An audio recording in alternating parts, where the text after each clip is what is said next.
Whenever I tell people that I am from New York, they assume New York City, but in fact there's plenty of other beautiful places in the state to live. I live out of state now, but during the events of this story I still lived in upstate New York. Anybody who is familiar with upstate knows that there are some absolutely amazing places to hike. About 3 years ago, my friend Summer and I decided to go on a hike. We drove about an hour or so from our hometown and found a nice long trail to explore. What was nice about our hike was that we found a real secluded place, and dove almost right into the woods. There was a couple of beat-down houses on the road, but nothing that would have stopped us, or made us feel like we were trespassing. Summer was really good about navigating forests, being able to identify poison ivy, and just keeping exceptionally good bearings, which is good because I was absolutely horrible at that kind of stuff. We traversed for about 40 minutes or so off the main road into the woods. It was gorgeous exploring these woods that looked untouched by humans. Then out of nowhere the most peculiar thing happened. 40 minutes off the main road, in the woods, was a bench. But the bench was completely destroyed and dirty. If I were to sit in the bench it would probably collapse. We took photos of this strange forgotten bench, and continued on our journey. Probably about 50 yards away we approached a small chain fence, that seemed to stretch for a couple of yards. Behind the fence were these small huts. That's really the only way I can describe them. The huts were built with wood, metal, wire fencing, street signs. Pretty much anything you can think of was used for walls for these tiny little buildings. Pretty creeped out at this point, Summer and I approached the small buildings. They were completely taken over by nature, and inside there was a single chair, some lockers, and tons of decay and debris. We kept walking, and eventually approached these two giant black tubes, that almost looked like pillars of some kind. Against our better judgment we kept exploring, and asking ourselves the question, what is all of this? The compound, or whatever you want to call it, really opened up after the black tubes. There were now dozens of these small little huts. Our next big moment of disbelief was in the giant pile of debris that sat in the middle of all these huts. There were telephone poles, all smashed up and broken. But on these wooden beams that lay in the dirt, there was light switches and wire. Whatever this creepy place was actually had electricity at one point. The only thing that gave us some peace of mind was that there was no way anybody could have lived here now. It looked like it had been abandoned since the 60s or something. I only say that because there was statues and trash of items that really looked like that style. We started to look a little bit more in depth into some of these small huts. There was statues of Santa Claus everywhere, religious iconography, and fake flowers. At every turn there was something different and strange.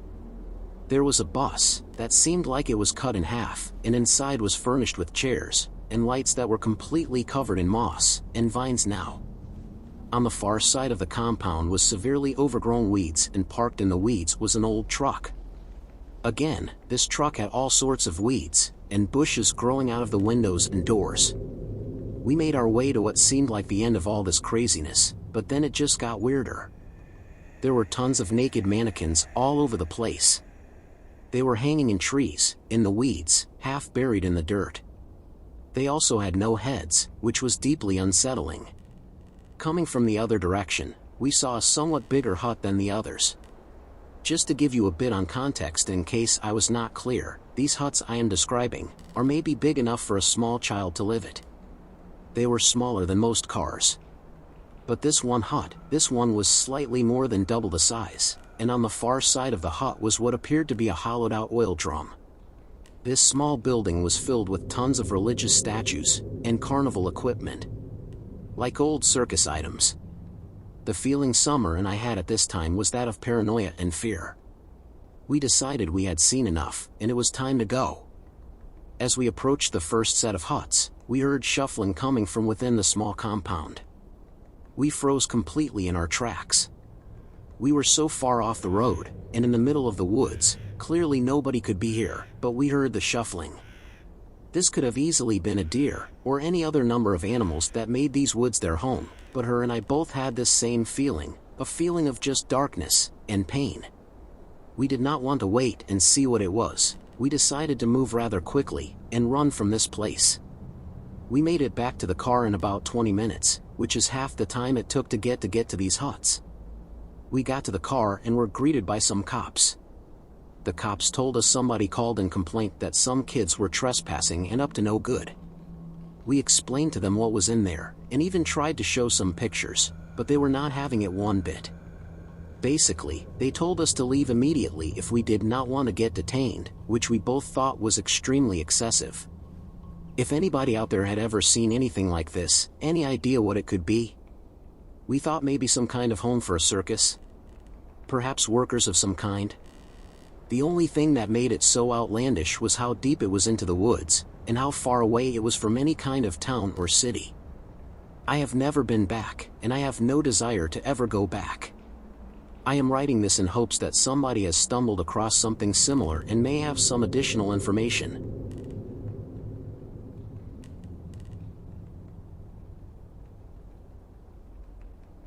New York City is a gigantic sprawling place with people in just about every corner of the area. There aren't too many rural or non-crowded areas, so when you find places that seem untouched for years, it comes as a bit of a shock. I am writing this story down for the first time to share my experience. My friends and I were pretty good kids for the most part, at least that was my perspective. We didn't really get into too much trouble, probably due to the fact of what we thought our parents might do if we did get in trouble. Over the summer, before many of us were going to be heading all over the country for college, we decided to spend as much time as we could together.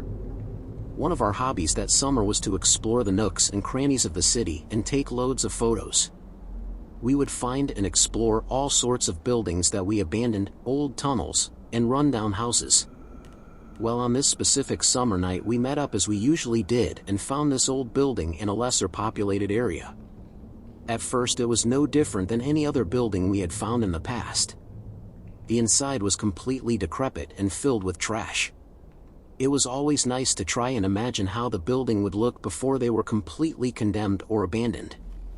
We would usually try and research the location after we took pictures and kind of do a before and after. We took a couple dozen photos, and then noticed something strange on the far side on the main floor. There was an old tipped-over bookcase, but the style of the bookcase did not match anything else in the building. It was almost as if the bookcase was too new for the saps. Just out of curiosity, I lifted up the bookcase, and there was a trapdoor underneath the banged-up piece of furniture. After very little deliberation, we decided to open up the trapdoor and explore underneath the building. It was a small ladder that led to an even smaller landing. From the small landing was a staircase that led down to a dark room. The only light was the illumination of the trapdoor we had left open. We did have some flashlights, and once we reached the bottom we all turned on our lights and looked for a switch. It did not take long for us to locate the switch, and to our surprise, it had power. Similar to what you would see in warehouse, we flipped the switch, one by one each light turned on to shed light on a massive underground room of some kind. The room was largely empty for the most part except for two things. Several feet from the bottom of the stairs was a desk with pens, but that was it, no paper, books, or anything else. Located all the way at the very end of the room, completely adjacent from the stairs, was a vault of some kind. Incredibly curious, we decided to check out the vault, to see if it was open or if it was just a large door of some sort.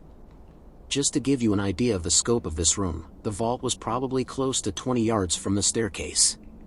When we got to the vault it was obviously sealed shut. At first we just took a bunch of pictures, then we started to bang on the vault and try to open it. That's when we froze in fear. We heard something bang back on the vault. Scared out of our minds we started to bang frantically on the vault door, and the banging from the other side got more intense as well. We thought maybe it was some kind of echo or something like that. But this theory went out the window when we started to hear other noises coming from the vault. It sounded like a siren or maybe even screams. We weren't sure but decided to sprint out of this building both in shock and fear. Once outside of the building we made sure to get away as soon as could in case we did set an alarm off. From what we understand the police did show up, but found nothing in relation to the vault. Apparently, we were the only ones who were potentially breaking the law. A few weeks later, against our better judgment, we decided to go back to the vault. We carefully made our way to the open room, but to our surprise the vault was now open. I admit, we were intrigued as well as sacred, but decided to look inside anyway. It was a huge vault. Inside was empty crates that looked like it was made of damp wood. Blankets filled most of the floor, and lots of paper plates that had food scraps on them covered the remaining floor opening. The space inside the vault was big enough for several adults to fit in comfortably. We took some photos and left. The place was just too creepy for us to spend any more time inside. After that night we started coming up with all sorts of theories. Was someone living/squatting there? How was this vault door closed the last time we were there? Was someone trapped inside? The next summer, when all of us were home from college, we decided to go back one more time, but were stunned when we arrived at the building. The building had burned down, and nothing was left but rubble. We tried to locate the whereabouts of where the trap door would be, but could not locate it through the now wasteland of the debris. We have no idea what we heard that night, and still talk about it to this day. We often come to the consensus that we are happy we didn't end up on the other side of the closed vault.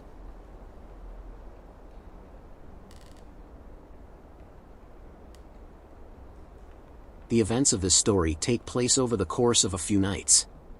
But before we get there, I need to provide a little bit of backstory. My husband and I had just moved to New York City, like right in the heart of the city. The apartment was breathtaking. I kept thinking that it was a loft apartment you would see in a movie or television show. My husband was fortunate enough to land a well-paying job that allowed us to afford this beautiful apartment. My favorite part was the view. At night you could see all the lights from the city out of the windows. It did not take long for my husband to make some friends at work. He is a very social person, and being in sales for a decade makes it easy for him to strike up a conversation with anyone. Almost a year into living in the city, we had our weekend crew that we would hang out with routinely.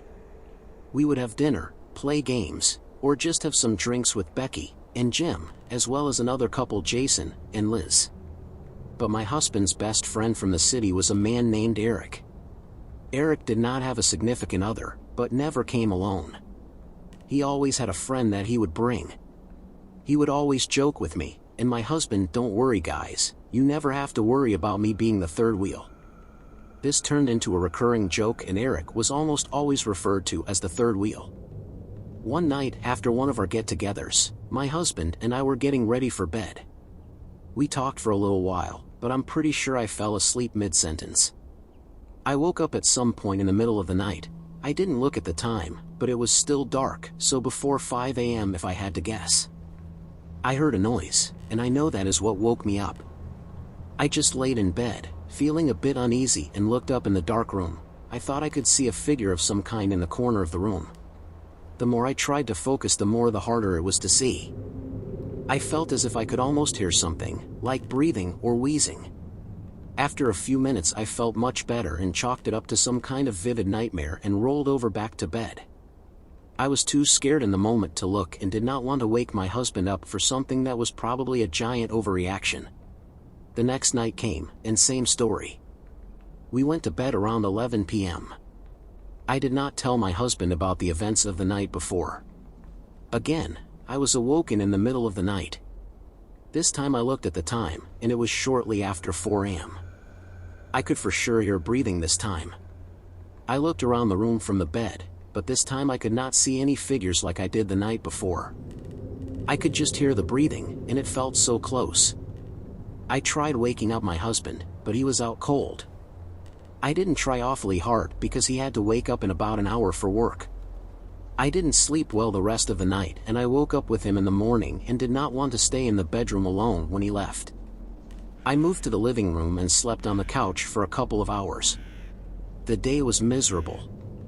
I couldn't shake the weird feeling for the entire day. Around 2 in the afternoon I took a shower.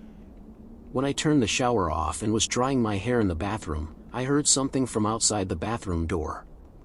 I froze in paranoia in the bathroom and listened with my ear to the door, but heard nothing. Finally, I worked up the courage to leave the bathroom and felt a minor moment of relief when I was in fact still alone in the apartment. Shortly after 5 my husband came home from work, and I told him about the events of the last 2 nights. At first, he laughed as if I were telling him a joke.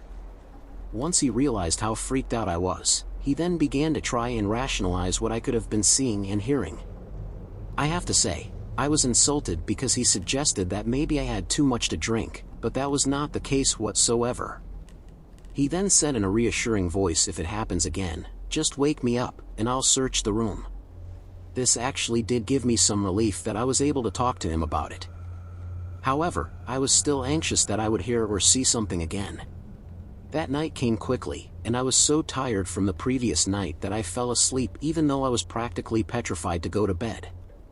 Again, right around 3:30 in the morning I woke up to the sound of breathing, and it was undeniable at this point. I looked around the room, and saw nothing, just like the previous night. I woke up my husband and told him to listen. He said he could hear the breathing too. He sprang from the bed and turned on the light. There was thankfully nobody standing in the room. That brief moment of solace ended quickly when the nightmare came true. My husband walked over to the walk-in closet, and emerging from under the bed was our friend Eric. He sprinted to my husband, who was now in the closet, and tackled him. I screamed in a panic, absolutely freaking out. I jumped from the bed and tried to make a run for the door. My plan was to just yell in the hallway until someone hopefully heard me. I did not even make it to the door before Eric had caught me. I screamed as loud as I could, and thankfully in that quick moment my husband sprang out and tackled Eric. I ran to the cell phone and called the police. My husband is a fairly large man and was able to get Eric to the ground and keep him there until the cops showed up. To the police's credit, they showed up very fast. My husband only had a minor scrapes and bruises, but had a pretty big knot on his head. When the cops were arresting Eric, we could hear him saying, "I didn't want to be the third wheel anymore." I didn't want to be the third wheel anymore. What is even more disturbing is that he told the police he was inside of our apartment for a couple days. He had somehow stolen my husband's key, and made a copy of it. He was apparently breaking into the apartment for weeks, but had been staying during the night for the last few days. I am not sure why he did not try anything while we were sleeping, or any of the times myself or my husband were alone in the apartment. It still freaks me out thinking that this man was inches from where I slept. We are now back in my hometown, and not living in the city anymore. The terror you feel being trapped that high up in the sky, with nowhere to run, has made me extremely claustrophobic. You never know what people are capable of, even people you consider close friends. The police did inform us that Eric stated he didn't intend to hurt either one of us that night, but the look in his eyes told us a completely different story.